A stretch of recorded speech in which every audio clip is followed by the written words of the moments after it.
언제 부각된 거예요? 그 이전이죠. 그 이전 1월 달이란 말이에요. 1월 달이고 그리고 1월 달에 이제 그 여러 가지 뭐 긴축까지 겹쳐지면서 결국은 저점이 지금 대비해서 월등히 낮은 구간의 저점이 형성돼 있었단 말이죠. 그리고 재차 부각된 것이 사실은 목요일도 아니에요. 금요일 날 아침입니다. 재차 부각된 것이 이제 금요일 날 아침에 우리나라 개장 전에 기사가 떠요. 금요일 날 아침에 우리나라 개장 전에 기사가 떠서 뭐라고 뜨냐면 바이든 대통령이 자국민인가요? 자국민일 거야 아마. 전부 철수하라고 이렇게 지금이라도 전쟁 날 수 있으니까 빨리빨리 철수하라고 그렇게 또 메시지를 날리죠. 그렇게 되면서 국내 증시가 이제 낙폭이 이제 하락되면서 출발이 됐고 그리고 일본은 휴장이었어요. 일본은 휴장이었습니다. 낙폭이 이제 낙폭이 이제 1% 수준까지 밀려 내려갔다가 장중에 어떻게 되면 0.2%까지 줄어들었어. 그러니까 우크라이나 관련해서 미국 쪽이 야 철수해라고 했어도 시장은 급락이 연출된 게 아니라 마이너스 0.2까지 돌렸다는 얘기예요. 그 전일 목요일 기준에 미국장이 이제 하락으로 마감됐다 할지라도 결론은요. 금요일자의 개장 전에 미국장이 이런 우크라이나 사태에 노출돼 있었잖아요. 미국장이 개장 전에. 근데 최근에 이제 윤정두가 계속 양측이 손님이 된 이유 중에 하나가 목요일 야간 교육할 때 미국장이 플러스 전환이 됐었어요. 그죠? 그리고 나스닥으로 볼까요? 기술주 기준에 금요일자 기준에서도 플러스 전환이 됐습니다. 정확히. 예?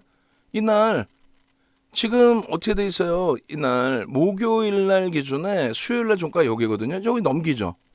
그 다음에 목요일 날 종가가 여기란 말이에요. 장중에 넘기죠. 넘기잖아. 넘긴 것뿐만 아니라 그 전날 그 시초가까지 넘긴단 말이에요. 이때는 시초가 대비해서 잘 보세요. 윤정두가 큰 소리 친 게 목요일 날 장중 교육하면서 보셨죠? 윤정두에게 왔잖아. 장땡복이잖아. 이제 끝내준단 말이야. 뭐 이렇게 했단 말이야.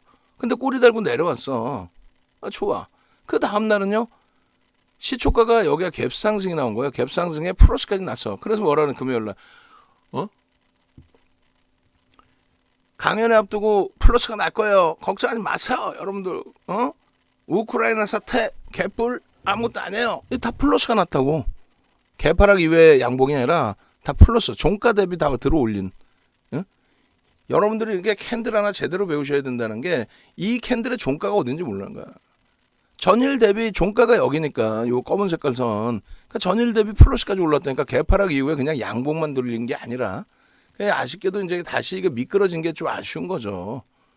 그러나서 종가가 밑에 선이 목요일 종가란 말이에요. 그럼 시작 가격이 요 위니까 전일 종가 대비 플러스. 그리고 양봉 나오다가 음봉으로 미끄러진 거예요. 그러면 우크라이나 사태는 언제? 그 전부터 부각이 돼 있었고 금요일 날 기준에 아시아 증시, 일본 증시가 없는 상태에서의 흐름이었고 그러고 나서 미국 쪽이 우크라이나 사태 철수해. 우크라이나 사태, 우크라이나 관련해서 철수해. 금요일 날 우리나라 시간 기준으로 금요일 날 개장 전이잖아요. 그럼 미국장이 개장 전에, 개장 초에 플러스였다니까.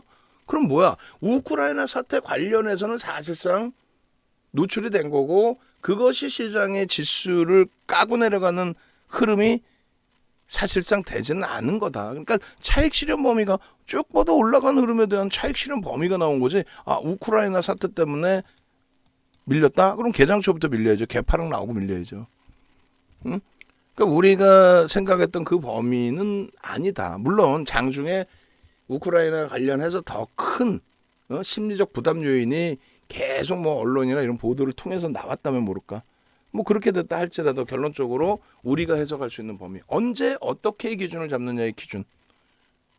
그래서 결론적으로 나스닥 종합 흐름 일봉으로 놓고 보시면 이것은 우크라이나 사태 때문에 계속 미끄러져 내려가고 그게 전혀 아니다라고는 할 수 없지만 막연하게 아침에 눈 뜨고 일어났더니 우크라이나 사태 때문에 밀린 거야.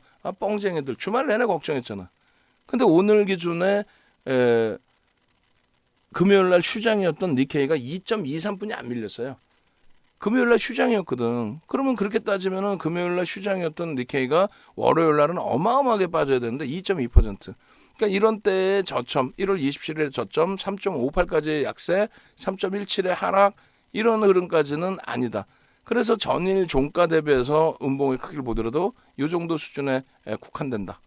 앞전의 충격 대비, 아니 우크라이나 진짜 전쟁 날 것 같다면 이때보다 더 심각하다며, 이 당시보다 더 심각한데 음봉의 크기는 되려 작고 하락률도 되려 작고 저점을 깨지 않고 있다. 않겠다.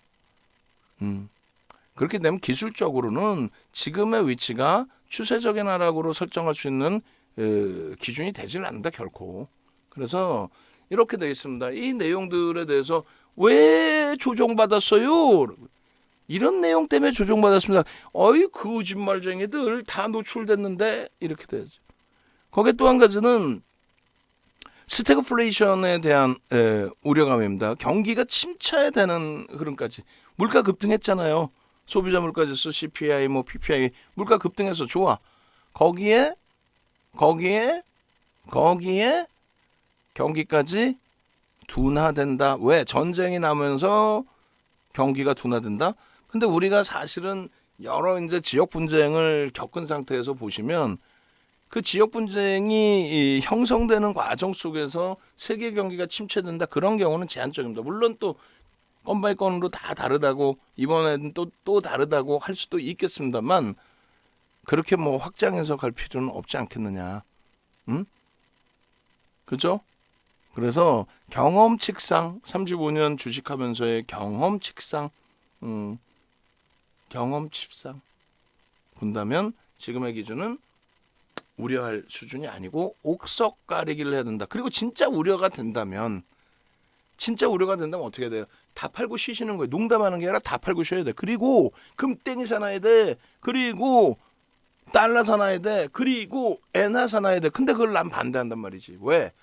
지금의 우리나라 환율이 1,200원 수준이면 과하다는 거죠. 과하다는 거예요. 여기서 만약에 1,300원 된다? 아이고 참나.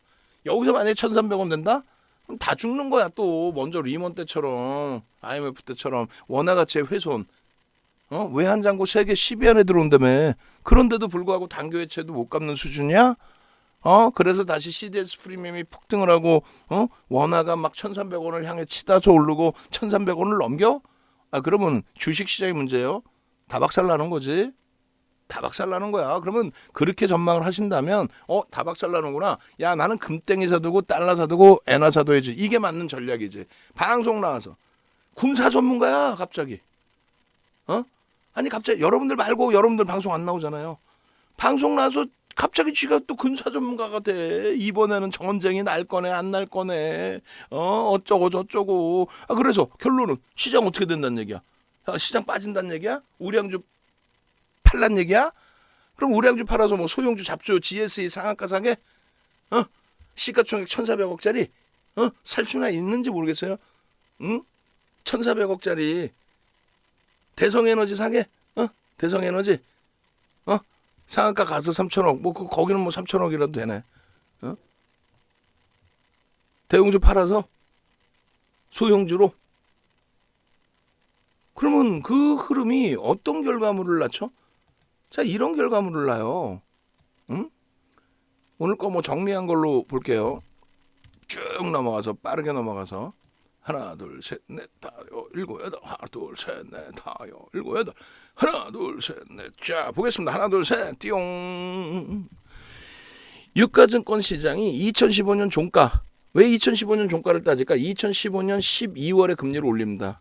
2004년 6월에 금리를 올린 이후에 얼마? 11년 6개월 만에.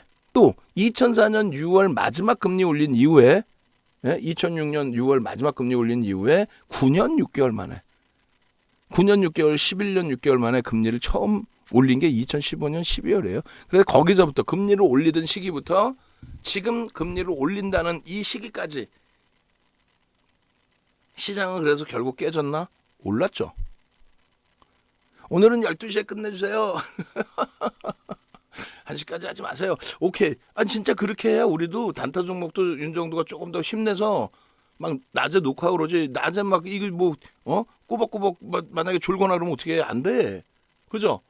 일찍 끝나고 일찍 시원하게 하고 일찍 하고 자 아싸 가자 선물 뭐 지금 플러스로 돌리기 직전이고 아까 플러스였고 그래서 유가증권 시장 여러분들이 피가 되고 살이 되는 건 다른 건 다 필요 없어요. 여기 잘 보세요. 유가증권 시장이 37.89%예요. 대형주는요 45.91입니다. 대형주의 기준이 뭐예요? 자기 자본 1위부터 100위까지가 대형주였는데 그게 이제 바뀌어서 자기 자본 1위부터 100위가 아니라 시가총액 1위부터 100위가 대형주입니다. 시가총액 비중은요 70%를 차지합니다. 이것도 보여드려야 돼? 조금 이따 보여드릴게요. 70%를 차지합니다. 그 70%를 차지하는 그 70%를 차지하는 대형주가 시장 대비 어떻게 됩니까? 더 올라와 있죠. 더 올라와 있잖아. 대형주가. 그러면 중형주는 뭐냐? 중형주 뭐냐? 그러면 뭐 중형주가 옐로우 칩인가? 뭐지 이러고 있어. 여러분들 말고 여러분들 모를 수 있어. 그러니까 여기저기 뭐 돈 내고 가입하셔야 하는 거지. 여러분들 다 알고 계시면 뭐 먹고 사나? 그 친구들은. 근데 그거에 맞게 딱 그 수준에 맞게 딱 가입비 설정해서 또 본인들이 열심히 해서 알려주고 하면 좋은데 본인들도 모르면서 전문가인 척 하는 거야. 검증도 안 돼 있고 뭐 이건 참 중형주 기준 어때요? 12.67이야. 12.67. 소형주는 301위 미만이 소형주입니다. 시가총액 기준 301위 미만이. 소형주는요 17% 올라와 있어. 시장이 37% 올라와 있는데 대형주를 팔아서 소형주를 사라? 오늘 하루에 2,400개 종목에서 2,100개가 빠졌는데 근데 대형주를 팔아서 소형주를 사라? 사고 봤더니 이렇게 박살인데 21개의 업종이 있어요. 21개 업종 중에 시장 37% 오른 것보다 시장보다 오른 건 3가지 업종뿐이 없어요. 심지어는 이렇게 43% 전기가스업 누구 한국전력 자녀에게 물려줄 종목 아이고 그냥 남 애널리스트 분석해 놓은 거를 지꺼인 양 또 그거를 갖다가 동영상 만들어 놓고 팔아먹는 친구가 또 있더만. 몰랐어. 강연회 때 들었어. 주방 가구 만드는 회사도 아니고. 왜 그 얘기를 갑자기 꺼내냐면요. 전기가스업의 한국전력의 기준에 한국전력의 시가총액이 99년도에 1위였습니다. 지금은 20위 안에도 없어요. 근데 자산 가치가 10만 원 수준이에요. 그냥 편하게 계산해 드릴게요. 10만 원 수준에 지금 한국전력이 예를 들어서 2만 원이다. 그럼 PBR 22,000원 뭐 PBR 예를 들어서 0.2배 수준. 10만 원의 주당 자산 가치를 갖고 있어요. 청산을 하면 뭐 토지를 갖고 있는 것부터 해서 모든 걸 다 해서 지금 청산을 아예 해버리면은 10만 원 수준, 주당 10만 원 수준을 받아요. 가치가. 근데 지금 주가가 22,200원. 굉장히 저평가죠? 그런 거 사갖고 있으라 그래. 황금 대바닥 어쩌고저쩌고. 자녀에게 물려줄 종목 어쩌고저쩌고. 물론 자녀에게 물려줄 수도 있을 수 있어. 그런데 결론은요. 정책적으로 원전을 사용하지 못하게 됨으로써 수급 논리죠. 외국인 기관이 실적이 안 좋아지다 보니 내다 팔다 보니 밀리는 거야. 그러면 얼마 전에는 뭐 예를 들어서 4만 원 할 때도 있을 거 아닙니까? 밀려 내려오는 과정에 한국전력이. 그럼 자산가치 10만 원짜리인데 4만 원 0.4배 수준이니까 와 이거 저평가예요 하고 들어갔을 거 아니야. 지금도 그렇게 따지는 종목이 많아요. 뭐 포스코든 현대중공업이든 여러 종목군 기준에 PBR이 낮아요. 뭐 자산가치 대비 낮게 형성돼 있어요. 1배 미만은 저평가입니다. 저평가입니다까진 좋은데 그래 한국전력을 지금 살 거냐고. 지금 사서 뭐 정권 바뀌고 원전을 쓸 수 있는지 확인하고 뭐 그렇게 움직여도 되긴 합니다. 그런데 지금 여기서 주장하려고 하는 거는 0.4배 PBR 0.4배 4만 원이었던 주가도 그게 저평가여서 매수를 한다? 반토막 났네. 반토막 났잖아요. 매매는 그렇게 하는 게 아니야. 펀더멘탈이 좋아도 그렇게 매매를 하는 거 아니에요. 하이닉스도 그렇게 매매하는 게 아니야. 하이닉스를 샀어. PBR도 낮아. PER도 낮아. 샀어. 업황을 굉장히 긍정적으로 봐. 한국전력처럼 원전 때문에 무너져 있는 게 아니라 업황 자체를 8월 달에 지난해 8월 달 10월 달에 CLSA 모건 스탠리가 부정적인 의견을 내도 모건 스탠리 세계 미국 1위지만 미국 2위에 골드만삭스는 긍정적으로 또 나머지 쪽은 또 긍정적으로 보고서를 냈단 말이에요. 결국은 긍정적인 보고서가 맞았던 거죠. 결론적으로 그것이 바닥이 되고 돌려요. 그 돌리는 흐름 속에서 10월 달부터 해서 수급이 상상을 초월합니다. 4조 원에 달하는 수급이 들어와. 4%에 달하는 수급이 들어와. 매수 평균 단가가 11만 8천 원이야. 그러니 사야죠. 결국은 저평가, PER의 저평가든 PBR의 저평가든 저평가 상태에 업황이 긍정적인 상태에 추정치도 긍정적인 상태라고 했을 때 그때 거기서 수급이 뒷받침되면 어떻게 됩니까? 눈 안 나지. 지금 SK 하이닉스 같은 경우 내일 아침에 또 이제 난리가 날 거예요. 뭐가 고점 또 넘기지. 왜? 웨드붓이라는 쪽이 마이크론 테크놀로지사에 대한 투자 의견을 시장 수익률 상회로 상향을 해서 근데 마이크론 테크놀로지사의 흐름이 멋쟁이죠. 좀 이따 하이닉스 하면서 보여드리겠지만은 하나 둘 셋 마이크론 테크놀로지사 나와라. 월봉으로 먼저 볼까요? 하나 둘 셋 띠용 이야 상승 잉태형. 지금 이 장에 마이크론 테크놀로지사는 끝내주네. 나스닥 조정받는다 하더니 주봉으로는 상승 장악 확인형 끝내주네. 예? 아니에요? 거래량은 지난주에 어떻게 됐어? 5MA, 20MA 거래량 다 넘겼네. 끝내주네. 일봉으로는요. 이날 같은 경우에도 플러스 7%예요. 시가총액 120조짜리가 플러스 7%예요. 시장이 밀리다 보니까 상승폭이 둔화됐을 뿐이고 이날 같은 경우에는요. 장중에 플러스 3.91까지 올라갔어요. 근데 시장이 원체 2.7% 밀리다 보니까 1.38로 끝났어. 근데 오늘 현재 기준에서 웨드부시가 마이크론 테크놀로지사 투자 의견 중립에서 시장 수익률 상회로 상향시켰다.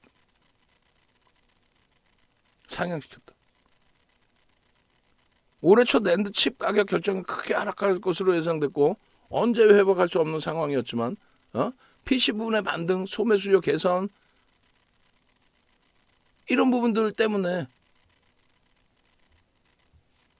결국은 이 흐름의 연동폭의 흐름이 하이닉스 쪽, 삼성전자 쪽. 자, 다시 봅시다. 그래서 여기서부터 시장 37.89 상승인데 대형주가 다 올려놓는 거예요.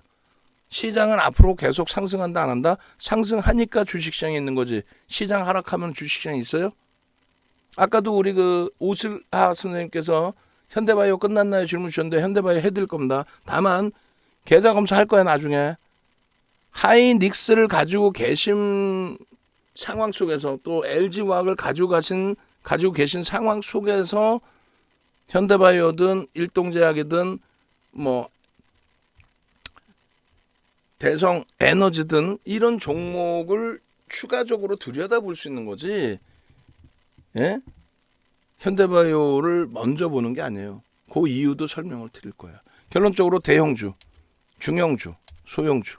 여러분은 다 뭐 갖고 있어요? 중형주, 소형주죠. 시가총액 100 이하의 종목 원래는 갖고 계셨는데 옆 사람 핑계대지 말고 다 팔았죠. 그리고 소형주 잡주 들어가 있죠. 지금 시장에 허덕이고 있죠. 고점 대비 무슨 막 그냥 밀리는 종목군들 거기에다 난 대형주 갖고 있어요. 근데 프리미엄이 어마어마한 종목군들, 프리미엄이 어마어마한 종목군들, 그 종목군들 갖고 있어서 50% 60% 그건 대형주가 아니었었던 거지. 수급 논리에 좀 움직였던 거지. 어찌됐건 자 전기가스 43.89 마이너스입니다. 음식료 30.94 이걸 뭐 낙폭과대주 황금 대바닥주 있다고 소리로 여러분들께 이걸 가지고 가라고 하는 사람들이 많아. 이걸 사셔야겠어? 여기 도박장이에요? 도박장이야? 아 이거 뭐 어디 뭐 카지노 오셔서 기계야? 머신이야? 슬롯 머신? 이게 많이 안 나왔으니까 확률상 이제 나올 때가 됐어? 참나. 마이너스인 종목군들도 업종군들도 이렇게 많아요. 결론적으로 시장 대비해서 못 오르는 종목도 많습니다. 운수장비에는 조선이 포함되어 있는 거죠. 자동차만 놓고 보면은 저렇게까지는 아니고 화학, 기계, 운수창고, 운수창고가 뭐예요? 해운이죠. 그리고 증권, 또 철강, 금속 다 시장 수익률이 안 나와요. 그럼에도 불구하고 행복해한단 말이야. 저는요 수익 났어요라고. 저는요 수익 났어요라고. 충격적인 거 보여드릴 거예요. 충격적인 거. 섬유우복, 의료정밀. 의료정밀이 시장 수익률 넘기네. 그죠? 의료정밀이. 그리고 비금속광물. 그죠? 비금속광물. 그리고 의약품. 잘 생각하세요. 세 가지라는데 4개 업종이 이제 21개 중에 4개 업종이 넘깁니다. 근데 의약품의 경우는 시가총액 비중이 5%로 쪼그라들어 있어요. 10% 이상에서 5%로 쪼그라들어 있습니다. 그리고 더 중요한 거는 얘는 코로나19가 터졌잖아요. 코로나19가 터져 있는데 그래 코로나19가 터져서 여기서부터의 여기까지의 상승 랠리가 나왔다면 그 수익이 유지가 돼야지. 아직 뭐 오미크론이 끝난 것도 아닌데. 그죠? 요 상승이. 박살나 있죠. 왜? 펀드멘탈이 안 되니까 박살이 나는 거예요. 펀드멘탈이 안 되니까 좋게 얘기하면 프리미엄이 꺼진 거고 나쁘게 얘기하면은 거품이 깨진 거고 박살나 있지. 이 당시에 새로운 정부 들어오면서 비이성적인 랠리, 신라젠을 포함한 말 같지도 않은 헬릭스미스, 그 당시 기준에 바이로메드, 또 HLB, 뭐 텔콘, RF제약, 셀트리온 안 그랬나? 결국은 셀트리온 삼형제 저기서부터 여기까지 시가총액 3위, 코스닥 시가총액 1위까지 올라왔던 애들이 저 하락 속에서 삼성바이오로직스도 마찬가지고요. 어떤 이유에서든 분식이든 뭐든 고점 대비 7, 80%가 빠집니다. 70%, 80%가 빠져요. 고점 대비. 시가총액 3위까지 올라왔던 애들. 코스닥 시가총액 1위가. 코로나19 없었다면은 제약바이오 이런 가격 반발력 나오지도 못했을 뿐더러 지금 코로나 시국이잖아 아직도. 근데 시장 대비 딸랑 요까지 거 움직여요. 고점 대비 셀트리온 뭐 50%, 60% 깨져 있잖아. 그죠? SK바이오사이언스 작년 8월 대비해서 반토막 나 있잖아요. 26조까지 올라갔다가 엄청난 변동성을 그 리스크를 안고 들어간 종목이 결국은 들어간 업종이 시장 대비 요따구뿐이 못 올라요. 그리고 비금속 광물 55.98이야. 시가총액 비중이 0.9%. 의료정밀 시가총액 비중 0.5% 미만인 것 같은데 의료정밀에 또 뭐가 들어가 있어요? SD 바이오 센서가 들어가서 변동성이 또 확장된 부분까지. 정상적이지 않죠? 다시 볼까요? 이게 지금 다 나와 있는지 모르겠습니다만 나오네요. 시간 지나면 이제 이게 막 12시 넘어가고 그러면 이게 자료가 안 보이는 경우가 있어서 이걸 왜 보냐면은 시가총액 비중이 결론적으로 시가총액 비중이 자 의료정밀하고 비금속 광물 보세요. 비금속 광물 0.9%라고 그랬죠. 0.94. 1% 미만의 시장이 영향 줘 안 줘. 얘가 오르든 말든. 의료정밀은 얼마예요? 0.5라고 그랬는데 0.38이네. 그죠? 의약품은 얼마예요? 10%대까지 올라와서 12%까지 올라왔었어요. 5.2입니다. 거기에 이제는 LG에너지솔루션까지 포함이 돼서 39%의 시가총액 비중을 갖고 있는. 원래는 어떻게 돼 있어요? 원래는 35%대의 기준이었죠. 어찌됐든 지금 대형주의 기준이 얼마? 71.87%. 시가총액 2,160조인데 전체 시장이 1,550조를 갖고 있는 게 대형주. 100개 종목이 71.87% 비중이에요. 코스피 200 업종 대표주 200개가 82% 비중이고 이런 비중을 알아야 돼요. 시가총액도 알아야 되고. 그러니까 결론적으로 하이닉스 보시면 이렇습니다. 하이닉스뿐만 아니라 그저 전기전자 업종 하나 둘 셋 하나 둘 셋 하나 둘 셋 186% 186% 전기전자 업종만 186%왜 그럴까요? 전기전자 업종만 186%왜 그러냐고. 실적이라고. 실적. 공상과학 영화 쓰는 게 아니고 현실화가 되다 보니 애플 같은 경우에 미국에서 시가총액 1위죠. 공화당 정부가 들어서면요, 방산업체, 에너지업체, 전통에너지, 방산, 전통의약품 이런 쪽이 다 강세를 띱니다. 왜? 공식적인 정치자금 후원을 거기서 받아요. 그리고 민주당이 들어오면요, 참 웃기지도 않아가지고 민주당 그 바이든 대통령 승기 잡힐 때 미국에서 뭐라고, 미국이 아니라 이제 시장에서 뭐라고 해석을 하냐면 프리미엄이 붙어 있는, 그러니까 부자 증세라는 얘기가 나왔죠. 민주당이 서민을 기반으로 하고 서민층을 신재생 에너지, 또 바이오, 또 IT를 기반으로 정치자금 후원을 받습니다. 클린턴 대통령 때 실리콘밸리 쪽에 MS로부터 해서 공식적인 정치자금 후원을 공화당보다 많이 받아오잖아요. 극명하게 엇갈립니다. 그래서 부시 대통령이나 이제 그 공화당 정부가 들어서면은 꼭 보시면 아버지 부시, 아들 부시 때 이라크전, 걸프전, 아니 남의 나라, 그래도 어찌됐건 남의 나라 그 대통령인가 그 쿠웨이트의 사담 후세인 대통령이라고 그래야 돼? 어찌됐건 남의 나라 대통령을 그렇게 지들이 끌어다가 사형시키고 그러면 돼? 아무리 우리가 남북이 분단돼 있고 김일성 뭐라 그래? 고김일성이라고 그래야 돼요? 뭐 하여간에 지금 있는 김정은 뭐라 불러야 돼요? 그것도 조심스러워. 분단 국가다 보니까. 미국 애들이 그러면 납치에다가 뭐 이렇게 해갖고 나쁜 짓 하면 되겠냐고. 남의 국가에. 그게 공화당 정부니까 가능한 거예요. 그렇게 해서 이라크전, 걸프전 이후에 패트리어트 미사일 우리에게 강압적으로 판매를 하고. 뭐 하여간 그걸 정치적인 이슈를 얘기하는 게 아니라 정책적인 기준이 그렇다. 그런데 역사가 바뀐 거죠. IT가 그냥 IT가 아니라 이건 SF 과학, 공상과학 영화가 아니라 현실이 돼 있고 그 실적 범위가 2017년도에 최초로 애플이 1조 달러를 넘깁니다. 2017년도에 1조 달러 넘긴 애플이 지금은 이제 2조 달러, 3조 달러를 넘기는. 그리고 기술주가 다 그렇게 시가총액이 상향이 됩니다. 왜? 실적이 상상을 초월해. 지금 새롭게 포진되어 있는 기술주들, 대형주들, 거기에 반도체주들은 어떻게 됩니까? 조금 전에도 뭐 PC발, 무슨 PC발 소매 판매하냐고. 소매 판매해요? PC발 뭐 디램 해가지고 소매 판매.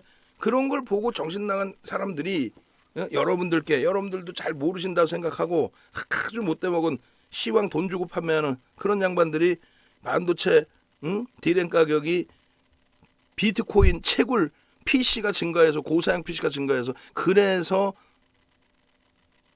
디램 가격이 오르고 그래서 삼성전자, 하이닉스 주가가 오른다. 그런 말 같지도 않은 소리를 해대는 거예요. 여러분들이 현혹되셔서 하이닉스 반도체 삼성전자 어쩌고저쩌고 안 된단 말이지. 결론은요. 지금 서버발 디램 상식적으로 생각해 보세요. 아마존, 넷플릭스, 유튜브 어떻게 할 거야? 이 서버발 디램 상상을 초월하죠. 그 부분에 대한 것만 따져도 어마어마하다. 우리나라의 전기전자 업종은 그 부분의 실질적인 부분이 더 크다. 삼성전자, 하이닉스. 그러니까 미국 쪽의 기준에서 엑선모빌이라는 전통 에너지 업체가 시가총액 공화당 정부 들어오면 무조건 1위를 했습니다. 왜 1위를 하냐면 이 정책을 바꿔줘요. 그러니까 민주당 쪽에서는 글로벌 시장에서도 약간 우호적인 정책을 피죠. 그렇게 해서 이제 뭐 공화당처럼 막 공격적인 이렇게 하지 않아요. 그래서 그게 이제 어느 쪽이 잘났다도 필요 없어요. 왜? 미국 국민들이 세계 뭐 1등 국가의 국민이라며 그 국민들이 절반이잖아요. 거의 지지하는 부분이. 트럼프 대통령이 이상한 사람인 것 같아요. 미국의 시민, 국민 절반이 뽑은 트럼프 대통령이 공화당 대선 후보로 정상적으로 올라와서 대통령 된 트럼프 전 대통령이 제가 판단할 때는 그렇게 이상하다 얘기하는 사람들이 더 이상해 보여요. 사실은. 어찌됐든 그 트럼프 대통령 시절에도 예전 같으면 전통 IT주들 바뀌어야 되거든요. 왜냐하면 오바마 대통령 이후에 IT 기업들에 대한 세제 혜택을 R&D 비용에 대한 세제 혜택이라든가 이런 부분을 축소할 수도 있다라는 우려감을 갖고 왔어요. 그리고 트럼프 대통령이 친기업 환경을 만들어주겠다 했어요. 그래서 세금 부분은 오히려 감면해주겠다 대기업에. 그런 기준이었는데 그것에 대해서 또 일부 그 시황 그 돈 받고 파는 양반 내가 왜 요즘 갑자기 또 그 사람한테 꽂혔지? 그 양반이 또 헛소리를 해대기 시작하는 거야. IT 끝났다 이거. 왜 해외 그 애널리스트 중에서 반반씩은 아니잖아요. 어찌됐건 반반씩은 아닐 거 아닙니까? 좋다 나쁘다가 호불호가. 근데 IT 쪽에 그때 랠리가 있었는데 랠리 꺾였다 이거야. 희한하게 그 돈 받고 시황 파는 양반이 IT를 또 별로 안 좋아해. IT 꺾였다 이거야. 왜 꺾이니? 그러니까 민주당이 승기를 잡았는 트럼프 대통령이 승기를 잡았는데 트럼프 대통령이 당선이 됐고 그렇게 되면은 IT 기업들에 대한 세제 혜택을 축소시킬 수 있다요.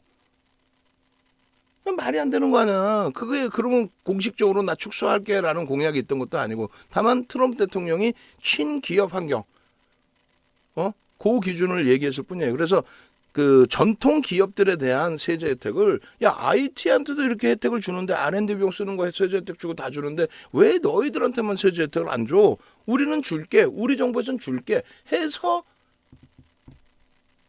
추가적으로 기업들에 대한 혜택을 준 거죠. IT에 대한 제재를 한 건 없어요. 그래서 IT는 그대로 유지가 됩니다. 근데 왜 그렇게 했을까요? 산업 자체가 바뀐 거예요. 산업 자체가. 그렇게 되면서 전통에너지 엑슨모빌은 아무리 밀어주려고 해도 밀어주는 건 어떤 거냐면 다른 게 없어요. 트럼프 대통령이 되고 정신병자여서 이란과의 핵협상을 파기하는 게 아닙니다. 전통 에너지 방산업체들한테 공시자금 후원금을 공식적으로 받는데 이란과의 관계에 대해서 이거는 우리가 판단할 때 좀 우리가 조금 손해 보는 것 같아 미국이. 그러니까 이거 파기할게요. 그다음에 유럽과의 뭐 납타 협상 다 파기할게요. 한국 일로 와봐. 자동차, 세탁기 일로 와봐. FTA 다시 해. 확 그냥 막 그냥.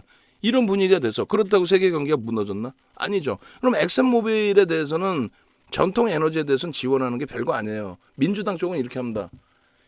북극곰이 물속에서 자요. 환경을 보호해야 돼요. 그렇게 해서 정치 성향이 그래요. 그렇게 해서 클린턴 대통령 때 교토 의정서, 오바마 대통령 때 파리 기후협약을 체결을 합니다. 그런데 바로 부시 대통령이 도쿄 의정서 파기, 그리고 트럼프 대통령 되자마자 파리 기후협약 파기. 북극곰이 물속에서 자거나 말거나 그게 우리랑 뭔 상관이 있냐. 전통 에너지 업체들 환경세 안 받을 테니까 자원 개발해. 농담해라. 이렇게 된 겁니다. 그런데 수요 자체가 신재생 에너지 쪽으로도 수요가 쏠리는 부분이 있다라는 거죠. 유가가 강세를 띠게 된다면. 그러다 보니까 시장에서는 자연스럽게 엑슨모빌이 공화당 정부에서는 시가총액 1위로 올랐었던 엑슨모빌이 다우에서 퇴출이 돼버립니다. 산업이 바뀌었다는 거예요. 산업이. 그렇게 되면서 자연스럽게 IT의 애플이 전체적인 시가총액 1위. 그냥 1위가 아니라 1조 달러에서 1조 달러 넘긴 게 2017년이라니까요. 지금 3조 달러를 넘기죠. 응? 그런 스토리들을 알아야 돼. 지금 윤정두가 얘기하는 거 솔직히 딱 까놓고 얘기해서 기억 못 하셔도 돼요. 윤정두 왜 얘기하느냐? 지 잘난 척하는 거야. 왜? 여러분들과의 신뢰도를 쌓기 위해서. 윤정두가 다른 데서 얘기 안 해주는 거 하나씩 얘기하는데 그게 명분이 되네? 그러네. 내가 조금 잘못 생각한 것도 있었네. 그리고 포털에 뒤져보세요. 뒤지면 나오겠지 그 내용들이. 응? 그게 결론적으로 트럼프 대통령 때 기업에 대해서 IT에 대해서 저도 우려했던 게 IT에 대해서는 민주당 쪽이 R&D 비용의 세제 감면이나 이런 게 더 컸기 때문에 혹시라도 IT 쪽이 조정을 받는 게 아닌가 그런 우려감도 가지고 있었어요. 사실 저도. 그래서 여차하면 발을 빼려고 하고 있는데 전혀 세제에 대한 전혀 제재가 없었습니다. 그러면 그런 명확한 걸 봐야 되는데 그 돈 받고 시황 파는 양반이 양반인지 뭐 저긴지 모르겠는데 하여간에 그 양반이 그렇게 악을 써서 IT를 다 팔겠다고. 응? 안 돼요. 그러면 시대가 바뀐다는 걸 깨달아야지. 그러고 나서는 거꾸로 민주당이 승기를 잡으니까 또 이번에도 IT를 또 팔려는 거야. 왜? 그랬더니 IT를 팔라는 얘기 많이 들었잖아요. 여러분들도. 그럼 왜? 부자 증세 때문에 그러는 거예요. 부자 증세에 대해서 개인 한 명 한 명 부자에 대해서 너 돈 내놔 세금 더 내놔 이게 아니라 서민을 위한 정책을 쓴다라고 표방을 하잖아. 민주당 쪽이. 그런데 IT가 시가총액 다 극상 위로 올라와 있는 거야. 지금 시대가 바뀌면서. 아이러니하게도 공화당 정부에. 그 IT 종목이 다 시가총액 극대형주로 올라와 있으니 부자 증세라는 거는 대기업에 대해서 시가총액 큰 기업에 대해서 세제 부분을 더 걷어들일 수 있다. 이런 우려감인 겁니다. 농담하는 게 아니라 그 기준이에요. 그래 기술주에 대해서 우려감이 있다는데 얘기했잖아. 민주당은 전통적으로 IT MS사로부터 해서 클린턴 대통령 그 관계에서부터 지금까지.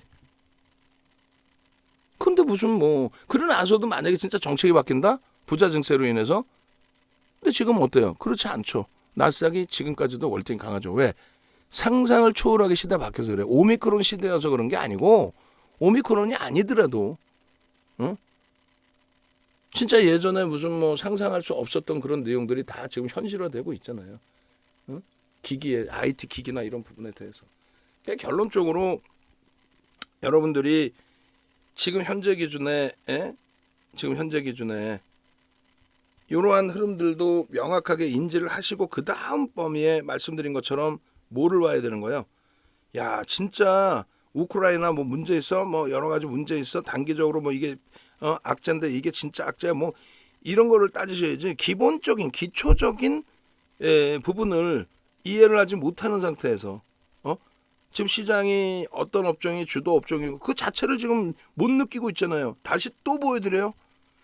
지금까지 본 기준이 뭡니까? 지금까지 본 기준이 우리나라에서 시가총액 시가총액 때 우리나라에서 전체 21개 업종을 기준을 따졌을 때 또 대형주, 중형주, 소형주를 따졌을 때 어디 가서 이런 거 그냥 HTS만 보셔도 되는 건데 누가 보여준 적이 있냐고. 여러분들 그냥 오늘요 상한가 축하드리고요. 대성에너지 상한가 우크라이나 사태 때문에 얘가 대박.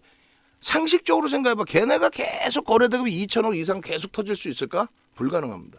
아예 그나마 시가총액이 1조가 넘는 현대바이오다? 그러면 걔는 거래대금이 2, 3천억, 4, 5천억씩 계속 며칠은 터질 수 있어.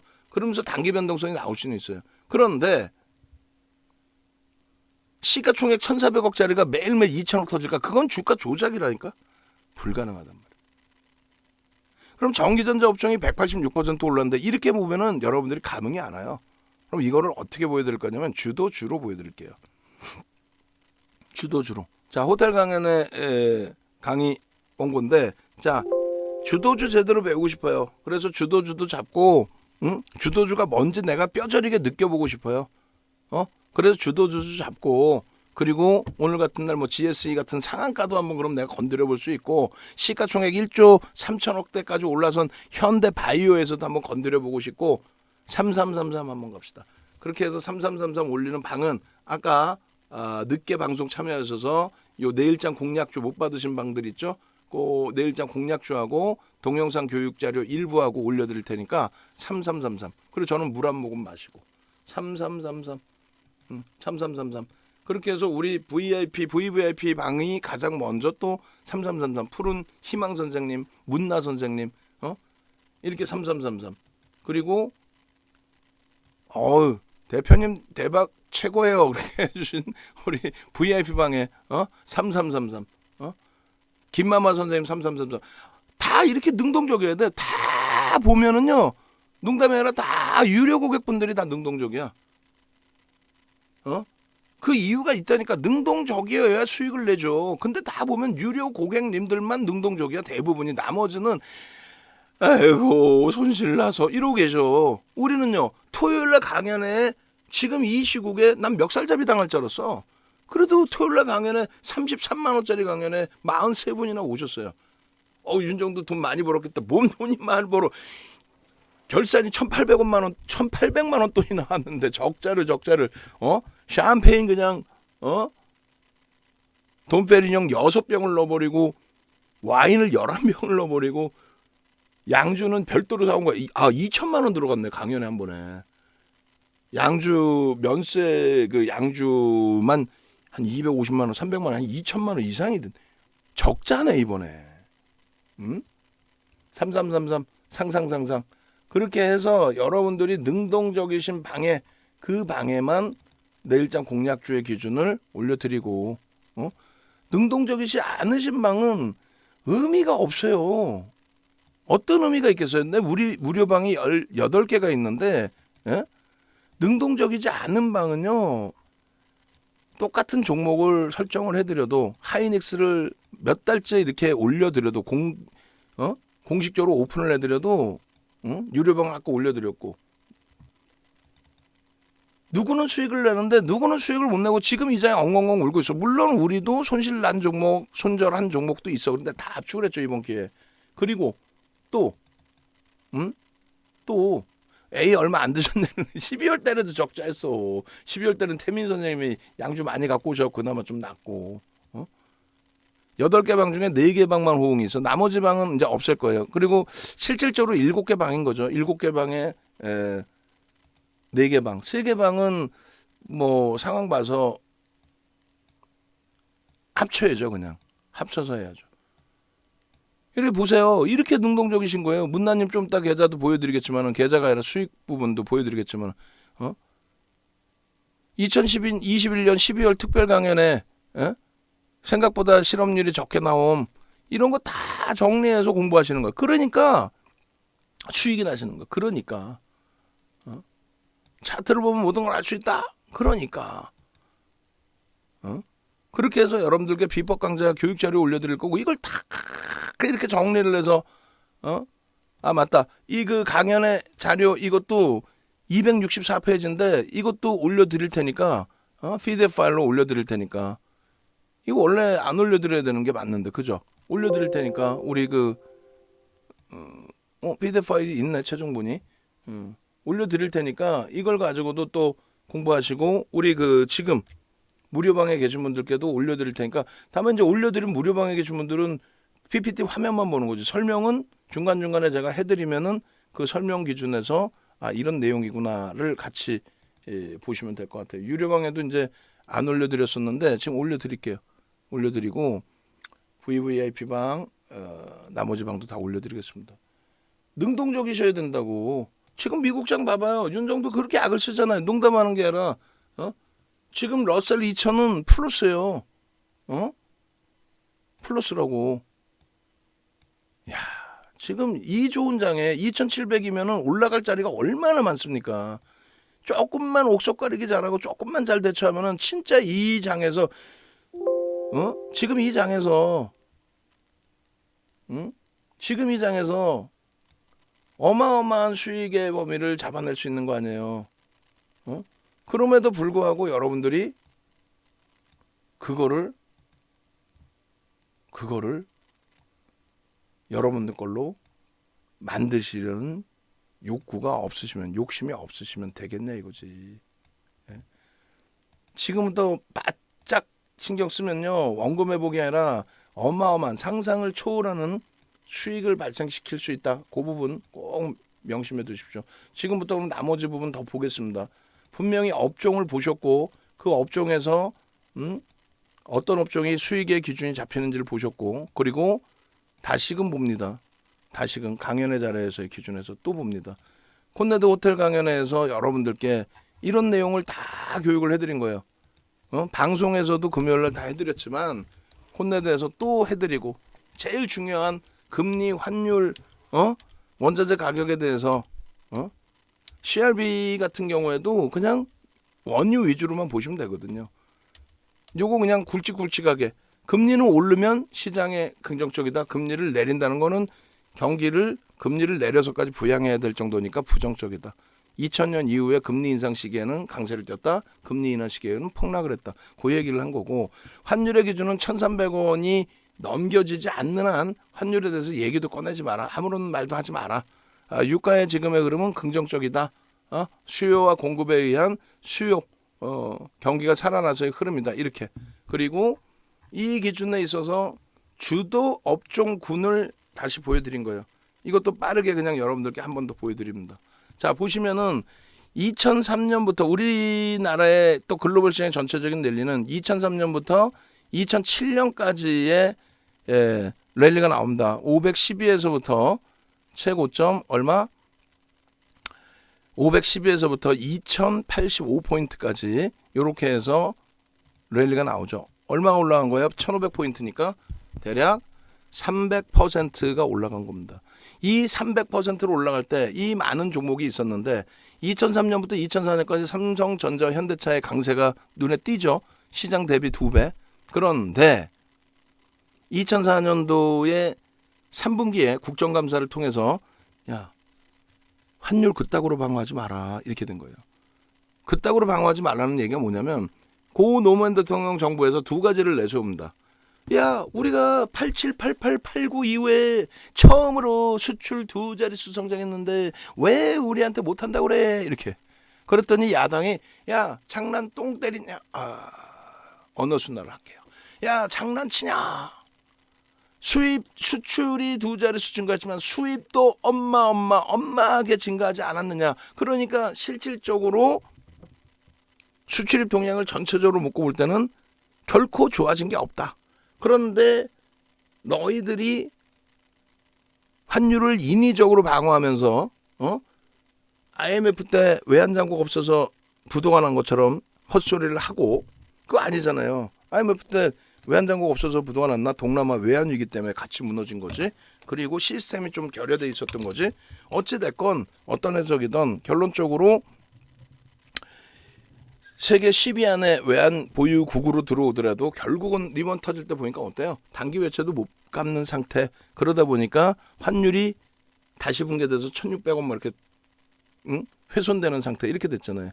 결론적으로 외환 잔고가 많아서 세계 10위 안에 들어오더라도 그 외환 잔고를 달러로 갖고 있어요?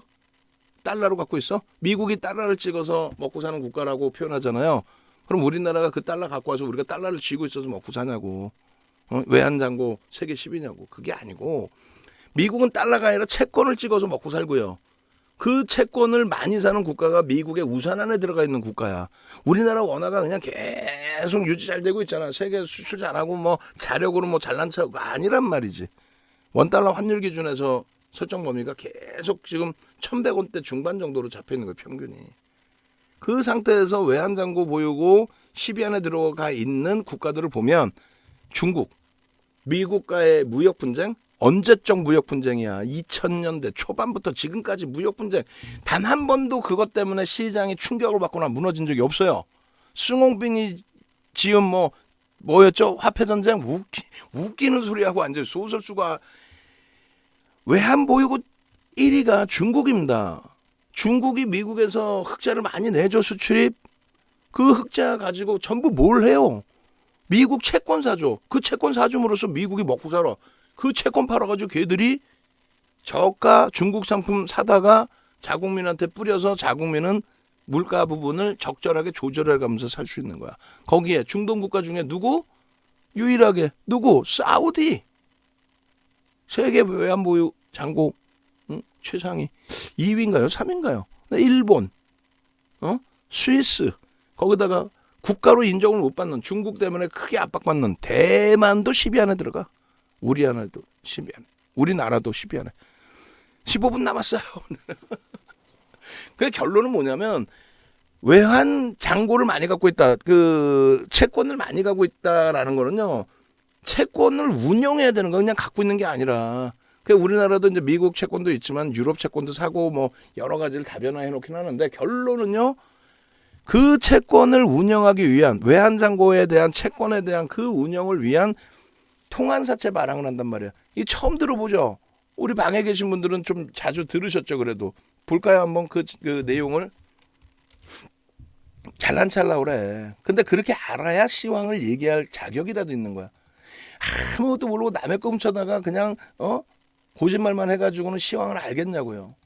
2005년도 11월 달 강연회 자료인데 이 강연회 자료가요. 방송 원고예요. 그 당시. 윤정도도 떼찌떼찌 해야 돼. 지금 방송은 무슨 뭐 그냥 막 팍스 같은 경우 그냥 광고 위주로만 막 그게 광고지 무슨 그게 뭐 그 방송이야 막말로. 팍스에 있는 전문가 팍스에서 방송 나오면 전문가인가? 윤정도를 포함해서 아니잖아. 팍스에 있는 그 마케팅하는 친구들 광고쟁이들이 타사에 가면은 방송 적응을 못합니다. 그나마 우리 JDI 파트너스의 윤정도 또 한영수 대표, 박영훈 대표 이분들은 이데일리 가서도 교육 강좌를 다 할 수 있죠. 능력이 되죠.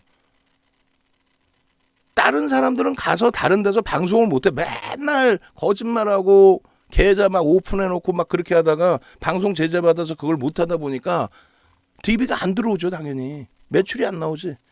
그러니까 그 방송에서 퇴출당하고. 이러한 기본적인 분석 능력이 이게 2005년도 11월 강연의 자료라니까. 싱크풀. 이 당시는 싱크풀이 메이저였어요. 팍스가 70%, 나머지 싱크풀, 와우넷, 슈어넷 요 세 개가 그 세 개가 2위권을 같이 형성하고 있는. 맨 위에 보이시죠? 저 2005년 11월 주식형 펀드 스택 잔고부터 여기 보시면 통환사채 관련해서 나와요. 그러니까 머릿속에 있으니까 말씀을 드리는 거야. 외국인 기관 수급 동향부터 해서 전부 다 윤정도 머리에는 전부 다 있는 거야. 금리 뭐 이런 거 전부 다 전부 다. 결론적으로 금리의 효과 부분 전부 다 이런 거 다 이게 방송 원고였고 이게 바로 강연의 자료였던 거예요. 이게 페이지 수로 67페이지입니다. 통한 안정증권 발행 잔액 급증 이거 하지 말란 거예요. 이거를 야 원달러 환율 방어하려고 자꾸 달러 사재 껴가지고 원화 1140원에 맞춰놨는데 이 기준에 통환사채, 통환안정증권 발행해갖고 이 비용 쓰는 거 갖다 쓰는 거 이거 아니잖냐. 이거 줄여. 인위적으로 환율 방어하지 마라고 해서 환율이 1140원에서 얼마까지 밀립니까? 900원까지 내려옵니다. 그럼 지금은 별로 감흥이 없죠. 지금은 약세 띄고 있는 장이니까. 900원까지 밀릴 때 시장은요. 방송만 나가면 방송 나온 전문가들이 엉엉엉엉 울었어. 너 왜 울어요? 그러면 우리나라의 GDP가 70%가 수출인데 환율이 방어가 안 돼서 주워 들은 건 있어서. 그리고 수출 기업들이 마케팅을 해버리죠. 환율 좀 방어해달라고. 그런데 조선주는 가격 결정력이 있습니다. 30년 만에 업황호조세에 조선주는 가격 결정력이 있어요. 근데 얘네들은 가격 결정력이 없었어요.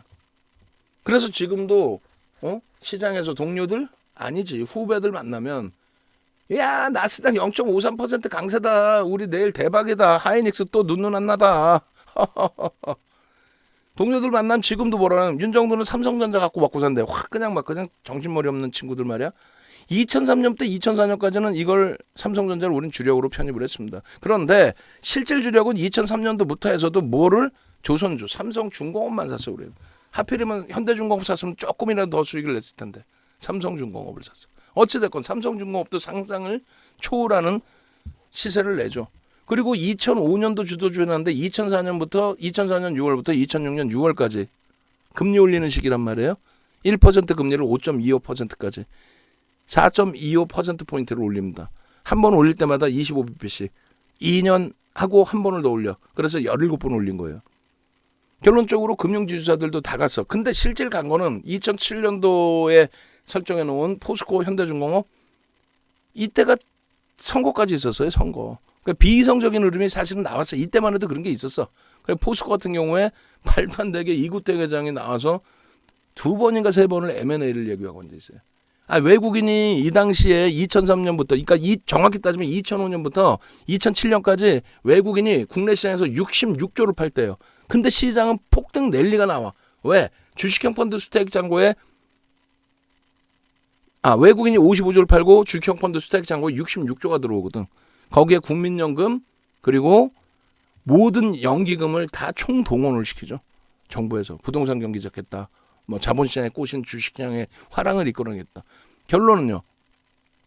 포스코의 지분이 외국인 지분이 계속 빠져나가고 있는데 무슨 외국인들이 적대적 M&A를 할 수 있다. 이런 말 같지도 않은 소리를 가지고 포스코도 결국 하여간에 어마어마한 변동성을 줍니다. 상상을 초월하는.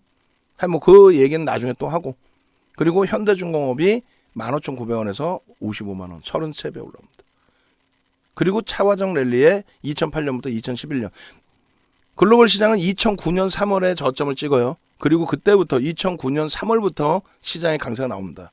근데 우리나라는 왜 2008년부터냐면은 2008년 10월 기준에 최저 바닥을 찍습니다. 902탈. 왜 한장고 세계 10위 안에 들어가는데 단기 외채도 못 갚을 정도의 상황인 거예요, 사실은. 그래서 야, 한국에서 우리도 긴축이니까, 야, 우리도 지금 자국 경제이니까 돈 좀 빼야 되는데, 야, 한국에서 이 돈을 빼야 되는데, 야, 얘네들이 돈이 없어, 달러가 없는 것 같아. 야, 한국 돈도 주면 어떻게 하지? 야, 이 큰일 났네. 야, 빨리 현금 바꾸자. 이런 분위기. 그래서 난리가 났죠. 결론은 통화 수합을 2008년도 10월 달에 미국에서 결국은 통화 수합을 해줍니다. 왜? 안 해줘서 우리나라 박살 나면 또 어떻게 되는 거야? 우리나라 채권 팔아야지. 어찌됐건 우리가 세계 10위 안에 들어와 있는데 우리 채권, 쥐들 채권 다 팔면 쥐들은 또 어떻게 할 거야? 감당 안 되죠. 그래서 통화 수합을 해준 거예요. 농담하는 게 아니라. 그리고 나서 그거 갖고 모자르니까 중국과 일본과 통화 수합을 해달라고 구걸을 했죠, 솔직히. 농담이 아니라 해서 걔네들이 달러로 해준 것도 아니고 자국 화폐로 해줍니다. 얼마나 망신입니까? 상호 통화 수합도 아니야. 걔들이 해준 거지. 야, 한국에서 돈 빼는 거 걱정하지 마. 내가 위안화로 줄게. 내가 엔화로 줄게. 그게 이제 미국이 해주다 보니 결론적으로 그 흐름 속에 바닥 찍고 차화정 랠리가 나온 거예요. 그러면 그때 당시에 주도주의 기준에 이 앞부분 쪼개놔서 본 거 말고 그러면 결론적으로 이거 보시면 어떻게 돼 있어요? 요거 이제 제가 잘못 썼다고 그랬죠. 510에서 2085인데 어떻게 430이야. 300%지. 그래서 요거 이제 나중에 제가 수정을 하고 지금 수정해 놓을까? 지금 수정해 놓읍시다. 지금 결국 또 1시 넘겨. 앞부분에 종목 자랑하고 마케팅 해야 될 시점에 여러분들을 위해서 시황 얘기하다 보니